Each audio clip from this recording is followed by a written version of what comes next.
There's this huge misconception that you have to go to an Ivy League school or have some sort of insane STEM background to raise venture capital. And that is far from the truth. Here's my background as a former founder that raised $4.5 million for his failed startup idea. In 2017, I graduated from Virginia Commonwealth University with a political science degree.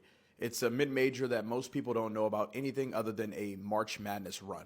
After graduating, I decided to forego my original track, which was going to law school, and jump into tech. My first job was at a company called Carosoft, making $36,000 a year in IT sales. After a year there, I got a new job working as a technical analyst for the Department of Veteran Affairs on a government contract. And during this time, I purchased a $10 Udemy course and taught myself how to code and become a full-stack developer. The government client on my contract was impressed with my work and promoted me to software developer. And we were developing technical guidance documents and CloudFormation templates for the Department of Veteran Affairs. After about a year and a half at this company, I got an offer from another company that reached out via LinkedIn.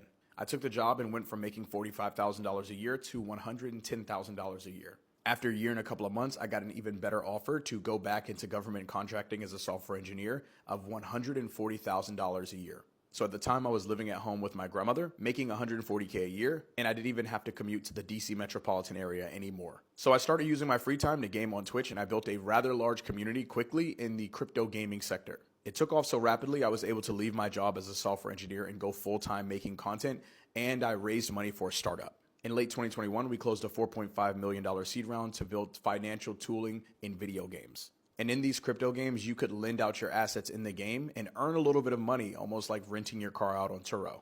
At the time, the idea was doing well and we were doing over $50,000 a month in revenue. 6 months after we raised, our industry fell off a cliff and it has yet to gain footing. We tried one unsuccessful pivot and eventually my investors wanted me to return funds. So in 2023, we returned funds and I just continued making gaming content, keeping up with the startup space and advising some companies on marketing. And now here we are in 2025 and I'm still making content focused on startups, technology, and AI, advising startups on marketing and content creation, and solo building some projects on the side.